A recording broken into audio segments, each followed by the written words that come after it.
3 సార్లు నేను కదా నువ్వు కూడా అతనితో ఉన్నవాడివే కదంటే నేను కదా అన్నాడు. ఎదరికెళ్ళాడు. నువ్వు కూడా అతనితో ఉన్నవాడివే కదంటే అప్పుడు నేను కదా అన్నాడు. ఇంకొక ఎదరికెళ్ళాడు. నువ్వు కూడా అతనితో ఉన్నవాడివే కదనంటే కోడి కూసింది.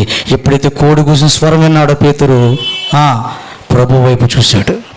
ప్రభు అలా దీర్ఘంగా చూడగానే పేతురు హృదయం మారిపోయింది. పిల్లరా, నేను చెప్పాను చూసావా, 3 సార్లు నేను ఎవరినో ఎరగనని చెబుతూ నువ్వు నాతో ఉన్నవాడివే కదా, నువ్వు నాతో ఉన్నవాడివే కదా. ఆ ప్రేమ ఏమైపోయింది? ఆ బంధం ఏమైపోయింది? ఆ సహచర్య ఏమైపోయింది?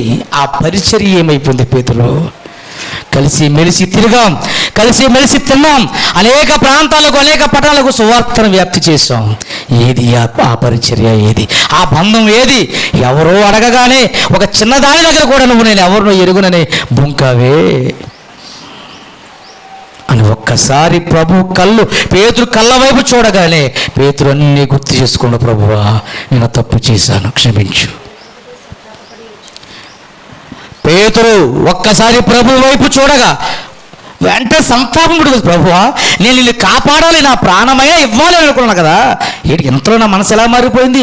నిన్న నేనవే కాదన్నది, నీ పేరు నేను ఎరగనన్నది, నీ సహవాసం నేను కాదన్నది. లేదు ప్రభువా నీతోనే ఉన్నవాడు నేను.